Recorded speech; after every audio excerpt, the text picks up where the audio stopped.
Glória a Deus. Meus irmãos, a paz do Senhor. Amém. A paz do Senhor. Amém. Boa noite a todos. Somos gratos ao Senhor por essa oportunidade de estarmos aqui para louvar e bendizer o nome do nosso Senhor Jesus Cristo.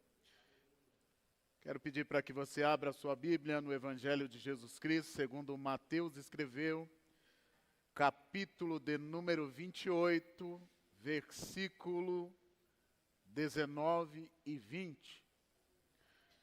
Evangelho de Jesus Cristo, segundo Mateus escreveu. Glória a Deus. Versículo 19. Portanto, ide, fazei discípulos de todas as nações, batizando-os em nome do Pai, e do Filho, e do Espírito Santo, ensinando-os a guardar todas as coisas que eu vos tenho mandado. E eis que eu estou convosco todos os dias, até a consumação do mundo. Amém. Nós vamos meditar nesse texto. E o tema desta mensagem é Entendendo o ID de Jesus.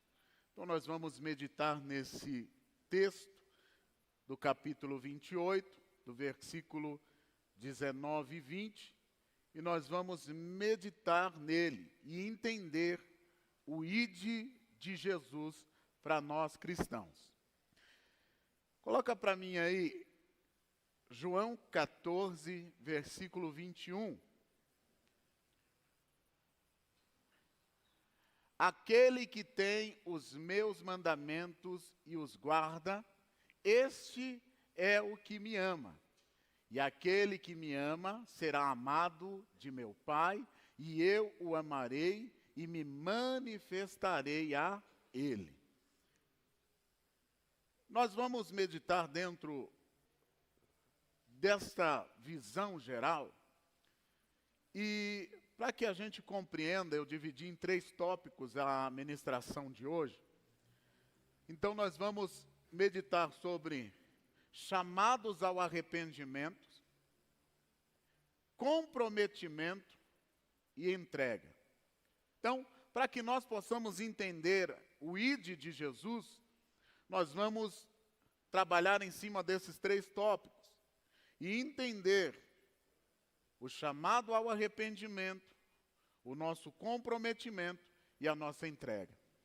E eu quero ser bem direcionado para que a gente possa entender o direcionamento de Deus dentro desse capítulo 28 e esses 2 versículos 19 e 20. Primeiro, todos nós já ouvimos falar sobre a grande comissão que Cristo faz aos seus discípulos. E nós vamos ver que tanto Mateus quanto Marcos vai falar sobre esta grande comissão de Cristo. Porém, no capítulo 28, no versículo 19 e 20, nós vamos ver Jesus Cristo especificando qual seria o papel do ID. Porque quando nós falamos sobre o ID de Cristo, cai sobre os ombros daquele que serve ao Senhor entender o propósito do ID. E para que a gente possa entender o propósito do ID de Cristo, nós precisamos entender qual é o direcionamento que Cristo dá. Coloca o versículo 19 para mim aí, do capítulo 28. Nós vamos trabalhar de uma forma bem direcionada para que nós, como igreja, entendamos o propósito que o Senhor tem na vida da igreja. Porque Ele vai dizer, ide e fazei discípulos. Diga, discípulos. Então, ide e fazei discípulos. Então, guarde essa palavra. Mas antes de nós entrarmos em fazer discípulo, o primeiro ponto crucial para nós fazer o ID do Senhor é ser chamado ao arrependimento. E para que a gente possa entender, todos nós fomos chamados pelo Senhor, porque nós estávamos em uma rota de colisão com a morte. E o Senhor Jesus Cristo, Ele interceptou essa rota através da sua graça e nos resgatou de uma vida de pecado. Quando nós entendemos que o nosso estágio pecaminoso diante da santidade do Senhor, e entendemos que somos pecadores, transgressores, e precisamos ser alcançados pela essa graça que transforma a nossa vida e nos leva a um direcionamento dos céus, nós começamos a palpar os projetos a qual o Senhor tem para a vida da sua igreja. É visto que a atuação da graça se manifesta não porque nós somos bons, como eu acabei de falar, não porque nós somos merecedores, mas pelo poder do Espírito Santo, através do grande amor de Deus manifestado para a humanidade. O arrependimento, ele é conhecido pelo termo grego metanoia, que quer dizer mudança de rota, uma conversão que direciona-nos para o altar do Senhor. E eu quero falar um pouco sobre a questão do arrependimento, porque infelizmente dentro das igrejas não tem muitas pessoas que são verdadeiramente arrependidas e têm uma vida regrada diante do Senhor. Infelizmente no meio da igreja existem muitas pessoas que têm o remorso. Ela tem um remorso na sua vida, mas ela não tem o verdadeiro arrependimento que gera vida. E eu quero trabalhar esse tema sobre o arrependimento para que a gente possa dar seguimento dentro dos outros dois tópicos. Porque o remorso, ele não tira de nós as amarras do pecado. O remorso, ele não tira de nós a conexão com uma vida fora de um propósito. O remorso, ele vai até bater em nós aquele anseio pelaquela situação que ficou mal resolvida, ou porque nós fizemos alguma coisa errada, fica até martelando na nossa cabeça. Mas no outro dia nós vamos e cometemos novamente. O remorso, ele não tem uma ação de deliberar sobre nós a cura necessária para que nós deixemos aquela vida de pecado e vivamos segundo a um propósito eterno. É exemplificado pela Bíblia, e nós vamos ver dois discípulos que fracassaram em suas colocações diante de Jesus. Um deles se chama Pedro, que o próprio Jesus, sentado com ele no cenáculo, vai dizer para ele: antes que o galo cante 3 vezes, você vai me negar. O outro discípulo, também no cenáculo, sentado com ele, Jesus olha aos seus discípulos e fala: um de vocês me trairá. Aquele que eu sirvo vai me trair. Quem de nós não conhecemos essa grande história da Páscoa, a qual Jesus está sentado com os seus discípulos? E não confabulamos quando Jesus ele faz a menção e diz: um de vocês me trairá. E nós vemos todos os discípulos de Cristo dizendo: eu não vou te trair, eu não vou te entregar, eu não vou negar o seu nome, eu não vou sair do propósito. Só que nós vemos que 2 discípulos, naquele dia fatídico, um nega Jesus e o outro vende Jesus por 30 moedas de prata. Só o que eu quero que você entenda aqui dentro desse rápido comentário sobre esses 2 homens, é que Pedro tem um arrependimento que gera vida, mas Judas, ele tem um remorso, o peso de sentir que ele fez aquilo que era errado, mas a solução foi tentar tirar a sua própria vida, e ele vai tentar se enforcar. Eu quero que você entenda que o remorso não vai trazer para você a libertação da escravização que você está no pecado. O remorso não vai fazer você ser desatado para você viver um propósito de vida eterna. Só através do arrependimento vai gerar vida em nós, que é uma mudança radical de mente, de sentimentos, para vivermos segundo um propósito que é eterno. Não adianta nós olharmos e questionarmos Deus por algo que não aconteceu, sendo que nós não devocionamos em totalidade a nossa vida para viver o arrependimento que nos direciona para viver uma vida eterna. O remorso não tira de você o peso da culpa. Ele muitas vezes vai te convencer dizendo, não, a causa que você fez foi certa, você estava certo. E começa a questionar dentro de você mesmo. Você até pode chorar, mas o choro não é o arrependimento que gera vida.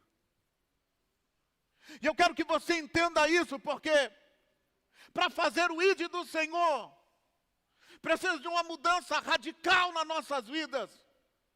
E se faz necessário entregarmos por inteiro, com convicção, que nós queremos viver com a nossa mente, que é o nosso intelecto, e com o nosso corpo, que é a nossa vida entregue ao Senhor. Se debruçar e se lançar dentro de um propósito que vai nos levar para uma vida eterna. O remorso te acomoda e você não sai da zona de conforto. Mas o arrependimento muda a sua atitude para que você prossiga para o alvo, que é Jesus Cristo, que tem o poder de transformar a sua vida. Se faz necessário a igreja acordar, porque dia após dia, se nós não mudarmos as nossas atitudes, nós não viveremos um propósito que é eterno. Nós estaremos simplesmente nos reunindo em um clube, onde nós louvamos, onde nós entregamos a nossa oferta, onde nós nos apresentamos, mas a nossa vida não muda. Deus não está nos reunindo para um show e para um espetáculo. Ele está nos reunindo para que nós sejamos propagadores de boas novas, e aqueles que estão perdidos lá fora, eles possam ser alcançados pelo poder do amor de Jesus Cristo. Deus está nos chamando a uma responsabilidade que parte de nós sermos libertos, transformados, para que assim possamos fazer pessoas, discípulos do Senhor, não como nós, mas como o Senhor é, para seguirmos um propósito que é eterno. Outro exemplo de um homem que nasceu em seu coração um arrependimento genuíno. Salmo 51.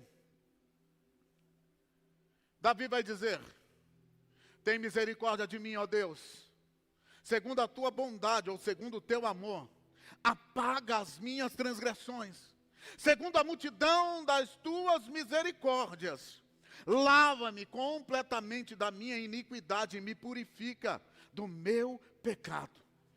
Porque eu conheço as minhas transgressões, e o meu pecado está sempre diante de mim. Contra ti somente pequei, e fiz o que os teus olhos é mal, para que eu seja justificado quando falares, e puro quando julgares. Cria em mim, ó Deus, um coração puro, e renova-me com um espírito reto, um espírito inabalável. Não me lances fora da tua presença, e não retire de mim o seu espírito. Torna e dai-me a alegria da tua salvação, e sustém-me como um espírito voluntário. Então eu ensinarei aos transgressores o seu caminho, e aos pecadores para que se convertam. Qual é o chamado iminente da igreja? Nós vemos Davi, que era um homem que poderia bater no peito e dizer para Deus assim, ó, eu não quero que o Senhor me tire o meu palácio. Eu não quero que o Senhor me tire a minha riqueza. Eu não quero que o Senhor me tire a glória que eu conquistei e as batalhas que eu venci. Eu não quero que o Senhor tire o brilho do meu aspecto e semblante, porque eu sou um governante de multidões. Mas Davi olha para o Senhor e fala para ele o seguinte: que o meu reino caia, que a minha riqueza se afunde, que tudo que eu tiver possa acabar, mas não tire de mim uma coisa, a sua presença, porque sem a sua presença, nada eu posso fazer, nada eu posso alcançar. Não tire de mim o teu Espírito, porque só através do teu Espírito gera em mim conexões que me levarão a ter algo que é superior àquilo que o dinheiro pode dar, aquilo que as conquistas de guerras podem alcançar. E o aspecto mais bonito é no versículo 13 que ele fala assim: olha, eu vou ensinar aos transgressores o caminho, mas não é o meu caminho. Eu vou ensinar aos transgressores o teu caminho. E aos pecadores, para que se convertam. Por que Davi, num salmo, demonstra aquilo que Cristo está falando para nós, que o chamado iminente para a igreja é ir fazer discípulo. Davi reconhece a sua vida e o seu estágio de pecado, e o seu pecado grita em seus ouvidos quem ele era e o que ele tinha feito. Só que ele reconhece uma coisa: não é a glória das minhas conquistas que vão me levar a ter algo superior, mas é quando o Senhor tem da sua infinita misericórdia e não tira de nós o seu Espírito, que nos leva a viver uma vida de santidade diante dEle. Precisamos, como igreja, acordar, porque reconhecer que nós estamos pecando, estamos fora do propósito, é o início da caminhada cristã. O arrependimento, a regeneração e o novo nascimento são as portas de entrada que nos leva a viver no reino do Senhor e ter uma vida eterna. Quando eu reconheço as minhas fragilidades diante do Senhor, e eu sei que o propósito estabelecido por Ele é me levar a fazer pessoas, como Jesus está falando para os seus discípulos, vocês têm que ensinar aquilo que eu ensinei para vocês. Vocês têm que fazer discípulos, para eles serem pessoas que vão levar outras pessoas a me conhecerem. Só que dentro do aspecto do ID, diga comprometimento. Diga comprometimento. Não, está fraco. Comprometimento. Nós falamos sobre o chamado. E agora nós vamos entrar em comprometimento.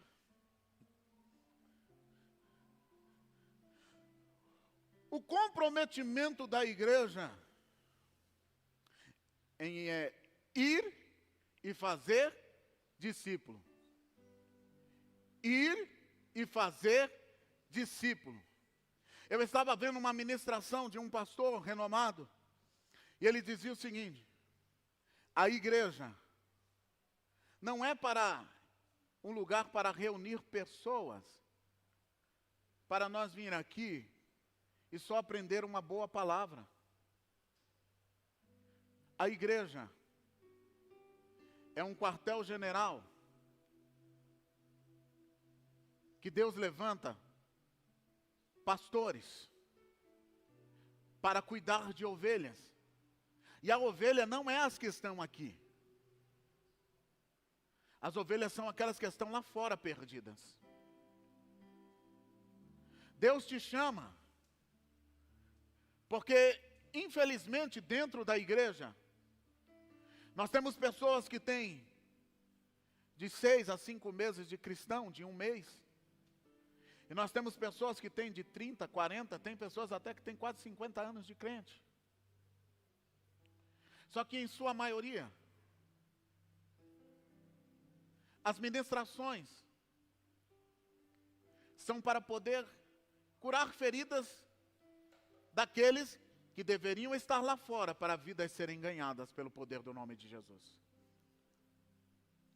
Hoje nós gastamos toda a energia em elaborar um sermão para poder tratar a alma de quem está sentado aqui, com mais de 1 a 2, 3, 4, 10, 15, 20, 50 anos de crente. Eu não estou dizendo que nós, como seres humanos, não vamos passar dificuldades e problemas, e muitas vezes cair em uma crise existencial de quem somos e do que nós estamos fazendo. Porque, pasmem, eu passo por isso. Pasmem, quantas vezes não dá vontade nem de levantar, e às vezes só queremos chorar. Pasmem, olhar e ver uma grande igreja, com muitas pessoas, onde poucas se disponibilizam para fazer.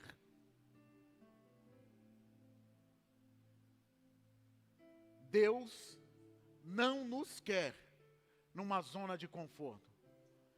Está muito fácil você só vir ao domingo, sentar e ouvir um bom louvor, e às vezes até questionar do louvor, questionar de quem teve oportunidade. E dizer que a palavra hoje não foi aquela palavra que deveria ser pregada. O que você está fazendo? Porque nós entendemos o id como ir fazer alguma coisa. Muitos fazem o id, mas não sabem para quê e para onde. Sabe qual é a função do id? É ide, fazei discípulo. Saia dessa zona de conforto. Para de mimimi. E ficar aí, ai, ó céus, ó vida, a vida não corroborou para que eu esteja em um lugar bom. Não, você sai da zona de conforto. Quantos obreiros nós temos aqui? Levanta a mão os obreiros da casa do Senhor. Todos, irmãos. Todos. Quem viu que eu postei no grupo que tinha uma reunião aqui?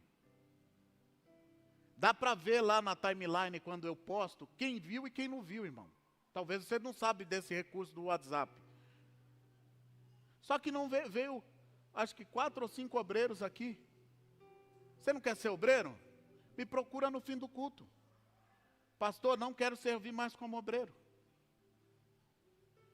Porque se você tem uma responsabilidade e você não cumpre com a sua responsabilidade, se é numa empresa, você é mandado embora. Na igreja, você se abstém de fazer. Porque como Jesus olhou os fariseus e disse para eles o seguinte: Deus pode suscitar filhos de Abraão até das pedras. Sabe por quê? Porque o compromisso com Deus é com a obra dele. E se você está negligenciando a obra do Senhor, você não vai pagar, ou você não vai trazer maior peso para o pastor Edilton, não. Nem para o Ministério Adsa Brasil, para o nosso pastor Galdino, não. As consequências das nossas ações, quem recebe o ônus é nós mesmos. Então, se você não está apto para servir, isso eu ia falar na ceia, e eu vou repetir isso na ceia. Porque você não tem um compromisso comigo, não fui eu que te chamei. Não fui eu que te escolhi. Não fui eu que te consagrei ao obreiro. Não fui eu que disse para você que tinha uma promessa na sua vida. E nem poder para isso eu tenho. Porque aquele que desata a promessa se chama Jesus de Nazaré. Aquele que conhece o nosso passado, o nosso presente e conhece o nosso futuro, se chama Jesus de Nazaré. Só que se você não se compromete em fazer a obra dele, você não é discípulo. Porque discípulo é aquele que guarda a sua palavra. Esse sim ama o Senhor. Guardar a sua palavra. João 14, 21. Esse sim será o amado do Pai. E esse sim terá uma promessa de que o Senhor se manifestará na vida dele. Eu não tenho recompensa para te dar. E talvez você possa até não gostar do meu jeito, ou do meu estilo, ou da minha forma de pregar, ou da minha forma de administrar.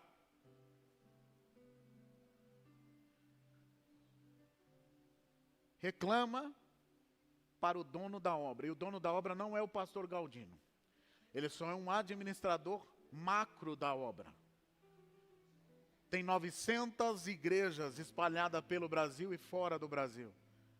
Ele responde por essas igrejas dentro do reino espiritual. E cada líder que está abaixo da sua responsabilidade, ele também responde. Mas acima deles tem um chamado Jesus de Nazaré. E ai daquele que age de forma errônea diante, não é do pastor Edilton não, é de Jesus. Porque quando você não faz, ou quando você faz algo para atrapalhar a obra, você não está atrapalhando a mim, você está atrapalhando Jesus. Então entender o ID é ter comprometimento com o ID. Por que ter comprometimento com o ID? Porque nós somos confrontados a ser discípulos.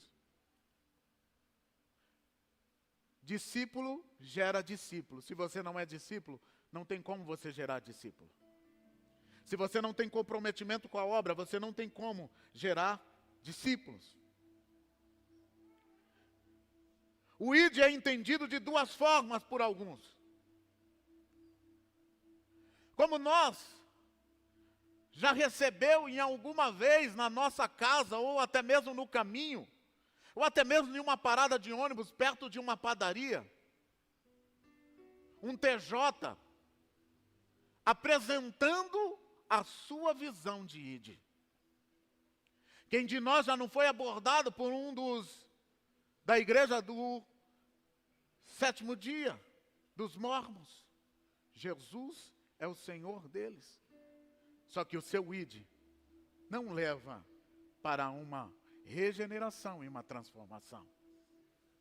Quem de nós já não foi abordado por alguém de qualquer outra igreja? Porém o ID,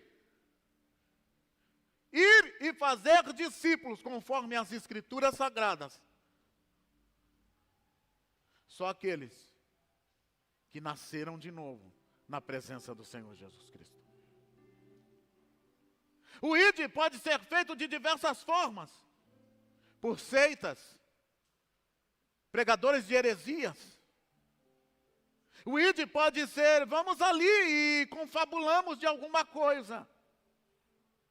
Mas não trará vida e transformação sobre aqueles que serem tocados por esse ID. Fazer discípulos de todas as nações é a incumbência da igreja de Cristo. Quando você se posiciona, quando você se coloca à mercê do chamado, que não é um chamado que levanta uma bandeira de uma igreja, mas levanta a bandeira do reino do Senhor. Sabe qual é o desafio da igreja? É ouvir o comando de Jesus para fazer discípulos. Só que nós estamos tão doentes que nós precisamos ser cuidados. Aonde nós deveríamos gastar 100% da energia e acolher aqueles que estão chegando, que não conhecem, que não têm uma vida de evangelho, que precisam ser discipulados, que precisam conhecer qual é o seu papel no reino, porque eles levantaram as suas mãos cansadas. Estamos gastando a energia 100% com aqueles que deveriam estar gerando discípulos. Estamos gastando toda a energia para ensinar aqueles que estão 30, 40, 50 anos dentro da igreja, mas vive com picuinha com seu irmão, ainda põe a mão na ceia. Confabulam e falam mentiras. Compram e não pagam. É uma pessoa dentro da igreja e outra lá fora.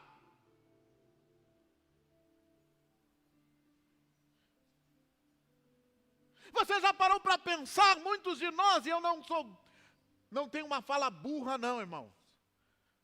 Porque falar que 100% age dessa forma é uma fala burra, sem poder intelectual. Mas na sua grande maioria, dentro da igreja, tem pessoas que têm problemas com o seu irmão, e vai tomar ceia como se fosse algo normal, como a sua mente estivesse cauterizada com isso. Está na fornicação.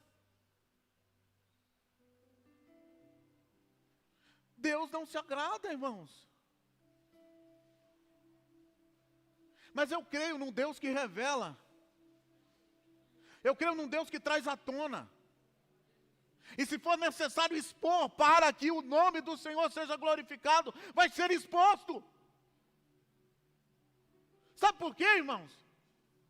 Porque a obra do Senhor não é para que eu me glorie nela. A obra do Senhor não é para que o meu nome seja exaltado. Ah, o pastor tem 100 pessoas, 200 pessoas na igreja. Irmãos, eu não estou nem um pouco preocupado com quantidade de pessoas. Não estou, sabe por quê? Porque Jesus é aquele que traz, porque Ele é o bom pastor, que pode trazer a quantidade de ovelha que Ele quer. E se Ele me chamou para ser líder de 10, eu vou ser líder de 10. Se Ele me chamou para ser líder de 100, eu vou ser líder de 100. Se Ele me chamou para ser líder de milhares, eu vou ser líder de milhares. Só que eu não me importo com isso. Porque fazer isso aqui, dentro da minha profissão, é normal. Eu atuava como auditor e eu palestrava para 500, 600 pessoas. Rotacionava quase 1000 em um treinamento que eu dava. Então, para mim, minha pós-graduação, minha outra pós-graduação, meu curso superior, não é nada diante do que Deus pode realizar. Só que os meus títulos não salvam. Minha graduação não liberta. Mas Jesus Cristo, Ele tem o poder de mudar vidas. Ele tem o poder de levantar uma criança e ela impor as mãos e pessoas serem curadas. Ele tem o poder de levantar uma criança e ela pregar aqui, dentro de um conhecimento exegético, que nenhum sábio pode ter. Sabe por quê?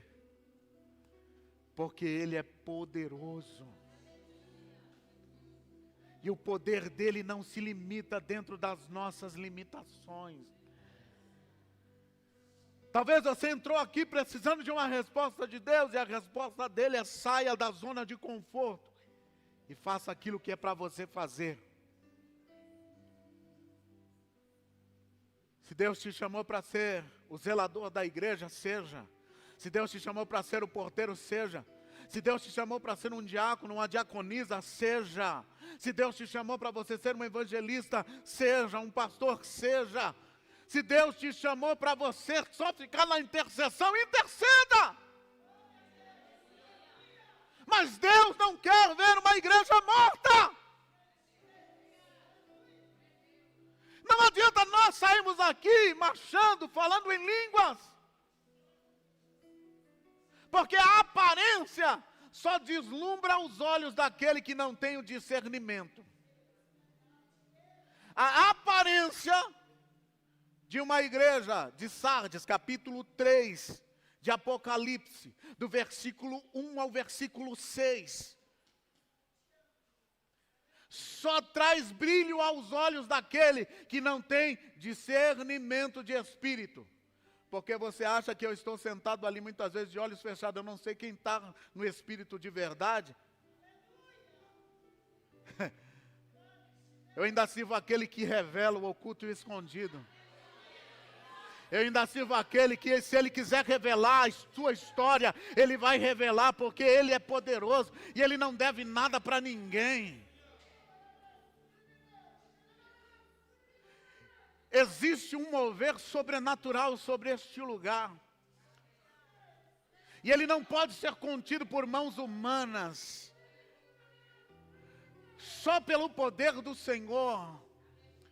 Porque se Ele quiser levantar em profecia, Ele levanta. Se Ele quiser dar visão, Ele dá. Se Ele quiser tomar uma criança, Ele vai tomar aqui neste lugar. Nós servimos um Deus que não parou no tempo, como muitos de nós somos saudosistas. Não, irmão, não fique pensando no passado. No passado era bom, não diga: Senhor, o Senhor ainda é o mesmo, o Senhor pode fazer isso hoje. O Senhor é o Deus que pode revelar, o Senhor é o Deus que pode curar, o Senhor é o Deus que pode transformar aqui no nosso meio. Sabe por que não acontece? Porque os sinais só seguem quem crê. Se você não crer, não vai acontecer. Sabe por quê? Jesus olha seus discípulos e fala para ele assim: só quem crê fará obras maiores do que eu já fiz. Só quem acredita. Se você não acredita que Jesus fala, Ele não vai falar com você. Se você não acredita que Jesus cura, Ele não vai curar. Às vezes as pessoas, elas vivem numa bolha,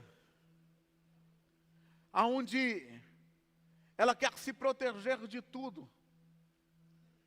E ela acaba se protegendo até de se lançar diante do Senhor, porque Ele tem a fonte de vida eterna para a sua igreja. Precisamos ter compromissos. Por quê, Senhor?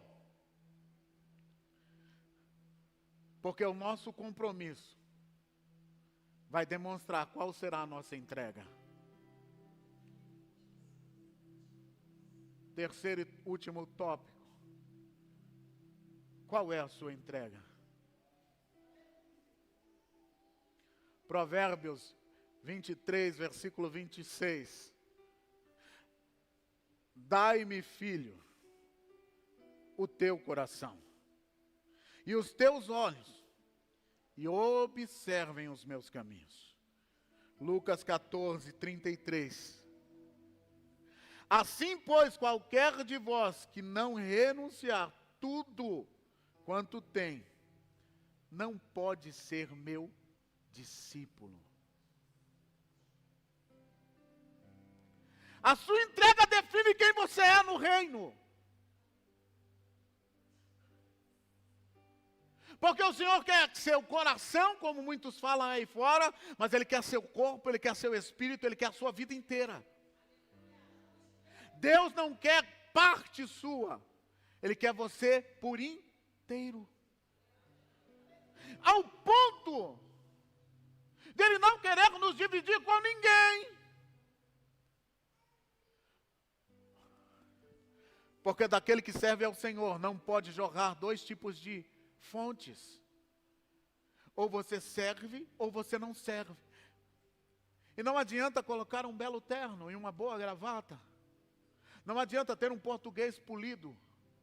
Não adianta ter, talvez, uma boa oratória, porque no curso de oratória você vai aprender até gesticular com as suas linguagens corporais. Não adianta se a sua vida não foi transformada e você não vive 100% para Cristo. Certa feita, Jesus vai olhar os seus discípulos, Lucas capítulo 18, e Ele vai falar o seguinte para eles. Certo dia tinha um homem, um fariseu, e ele foi para a esquina, e ele batia no seu peito dizendo para Deus em sua oração, que ele era um homem justo. Mas também se apresentou um homem publicano, que estava olhando aos céus, mas em sua oração, ele abaixava a sua cabeça e dizia para o Senhor: eu não sou digno, eu sou um pecador, eu sou um transgressor, eu preciso que o Senhor invada o meu ser e me transforme. Aí Jesus olha seus discípulos e pergunta para ele assim: qual desses sai justificado? O que bate no peito: eu sou santo, porque eu estou de gravata, eu estou de terno. Ou aquele que talvez não vai ter uma roupa boa para vestir, mas ele se entrega por inteiro para fazer a vontade do Senhor. Quem é justificado? Aquele que se autodenomina como santo e justo? Ou aquele que reconhece a sua vida pecaminosa e diz: Senhor, só o Senhor pode mudar a minha história? Sabe qual é o grande problema nosso? É achar que nós somos melhores do que os outros. Só que Jesus está olhando para nós e está dizendo o seguinte: você não pode se justificar sozinho. Você tem que se arrepender da sua vida de pecado, para que através da ação do Espírito Santo você seja convertido a viver uma nova vida, uma nova mentalidade, uma entrega que vai te levar a viver uma vida eterna. O ID é a compreensão, concluindo para nós irmos para a nossa casa, de que nós fomos chamados ao arrependimento, que temos que ter um compromisso, mas que a nossa entrega seja lançada diante do altar do Senhor. O ID é entender que a porta de entrada é a regeneração, é o novo nascimento, e é o arrependimento, dizendo: eu sou pecador, e eu sei que o Senhor é poderoso para perdoar os meus pecados. O ID é entender que depois que nós fomos forjados e formados pelo Senhor, nós temos que fazer discípulos. E não é fazer discípulos segundo aquilo que eu acho, porque aquilo que eu acho pode cair por terra a qualquer momento. É fazer discípulos segundo a vontade do Senhor. É fazer discípulos segundo aos mandamentos do Senhor. É fazer discípulos segundo ao propósito estabelecido pelo Senhor.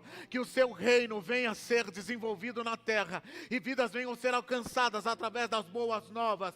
O Senhor está olhando para nós essa noite e está dizendo: saia da zona de conforto, porque o Senhor te chamou para fazer discípulos. Curve a sua cabeça. Senhor, nós estamos aqui, Pai, e nós sabemos, ó Deus, que só o Senhor pode apagar as nossas transgressões. Nós sabemos que só o Senhor pode mudar a nossa história, e só o Senhor pode mudar a nossa vida. Porque se depender de nós, nós queremos viver uma vida de pecado. Porque aquilo que satisfaz a nossa alma, os prazeres que nos levam a sair da sua presença, vai satisfazer-nos.